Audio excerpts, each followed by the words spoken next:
Welcome back to the Shatkin First Down Buffalo pregame show. Rich Gaenzler with the reemergence of my man Muki Hawkins back on the show. Great to see you, brother. Yes, sir. Thanks for having me once again. Of course. Well, there's a lot to talk about. So last time you were here, we enjoyed what you did. We enjoy what you do all the time wherever you are because you are all over the place. But I had the chance to do a little play-by-play for a high school that you're involved with that ended up winning the Section 6 Class B title in health sciences, and I had no idea. I'm just watching you on the other side of the field. Look, oh, hey, that's Muki. I had no idea you were part of that program, so congratulations. Thank you. Tell me a little bit about that and how you work into that. Well, I've been coaching Little League in high school for over 30 years. It all started at the old Rock Power coaching the Fruit Belt Rockets, where Corey Graham won me my first championship. We all know who Corey Graham is. Played with the Bills. He played with Philly, got 2 Super Bowls, drafted by Chicago.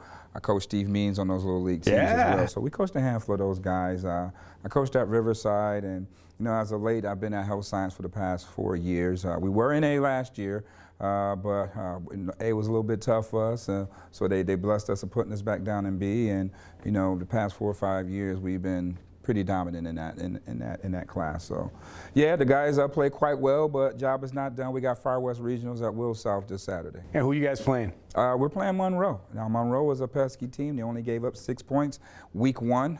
All right, there's an explosive team, kind of remind us of ourselves. So we're definitely going to have our hands full this weekend. So I am also very close with the Far West regionals because my alma mater, McQuaid from Rochester, is taking on Bennett again at Will South. And McQuaid had another great year. I think that's 4 Section 5 titles in a row in AA. But Bennett, again, is loaded and just talent top to bottom in that team, a lot like your team. And I want to go back to your team real quick. Again, I had the opportunity to do play-by-play when you guys played Maryvale and won that game in a game that was ridiculous in terms of the talent that was featured in the run game especially. Maryvale has 2 kids that combined for 33 touchdowns rushing.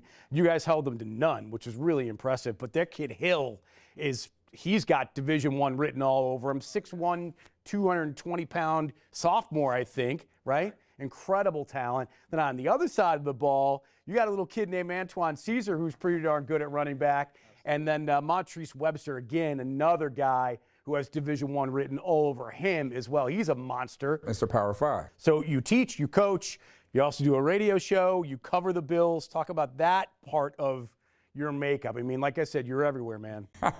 Well, I've been in the community is what made me, and my greatest gift is to give it all the way back. So that's why you see me, in the community coaching Little League for over 30 years and coaching high school. But I've been a sports director at the radio station for my 5th year now. That all started by me just going to the Little League games, taping the games, interviewing the kids, and I put together like a Buffalo Sports Center, called Sports Cube TV. So that as a freelance reporter, drew attention to me, getting the job at the sports director, and I've been covering our favorite Bills team for the past 4 years. Yeah, you don't sleep, dude. You really don't. I mean, you're remarkable in terms of, I mean, I know you're not a young man because I know how old you are. So you're not a young man.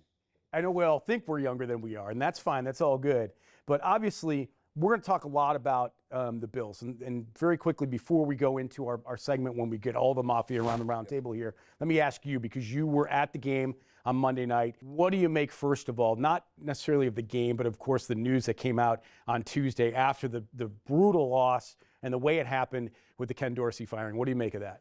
Coach McDermott said it, it just lacked energy. There wasn't really no injuries. Like, guys weren't really putting a real effort into, what was being called out there. Because you hear it all the time, the guys always talking about executing, getting better, executing. Even though us as Bills fans, we need a little bit more than just executing and stuff like that. So that kind of stayed the same. And guess what? The play calling and what you saw on a week-to-week offensively kind of stayed the same, to the point where this team was in dogfights with teams that they shouldn't have been. You should not be in dogfights with a mediocre, a bad New England Patriots team. You should not be in a dogfight with a bad New York Giants team. You should be in dogfight with a bad Tampa Bay Buccaneers team. I mean, we understand the injuries on defense, being banged up and stuff like that, but There's no injuries on the offensive side. You have an offensive line that's much better than last year's offensive line. Your running back room is better than last year's running back. Your wide receiver room is better than last year's room. You have a stud in Dalton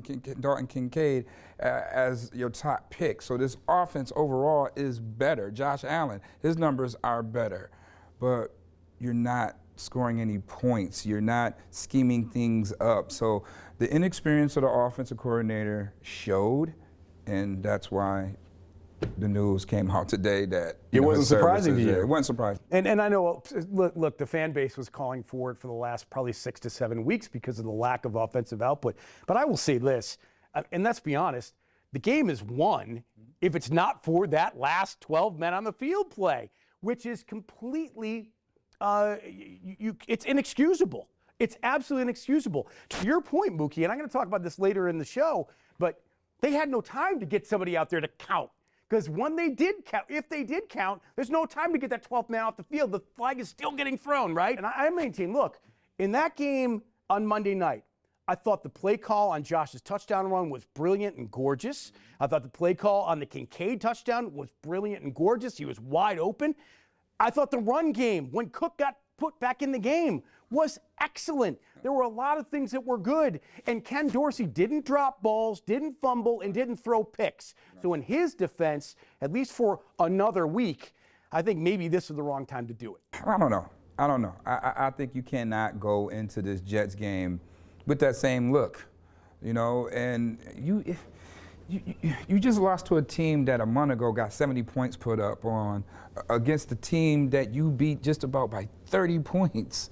So it's like something is really wrong when you put those numbers together, right? But the common denominator is it's more scheme than, it's more concepts than scheme. And that's a coordinator standpoint. How can you scheme Stefon Diggs open on 4th and 2? Why does it have to be a scramble drill as our best play? A scramble drill is our best play. The Bills' offense is predictable to the point where everybody's just running outs and verts. All right.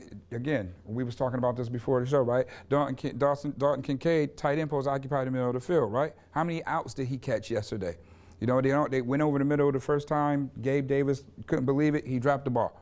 All right, so they never went back over the middle of the rest of the game. So being predictable in certain situations, the wrong play calls is allowing Josh to make these bad decisions. Dable, you know, did an excellent thing with that, protecting Josh from himself. He did a great job of doing that. Dorsey failed doing that, and that's where you see the regressions in Josh. You don't see no energy in this offense. And Stefon Diggs said it before the season started, and everybody wanted him gone. Now what? Ooh, that's a good tease to the round table, which comes up next, right here on the Shatkin F.I.R.S.T Down Buffalo pregame show.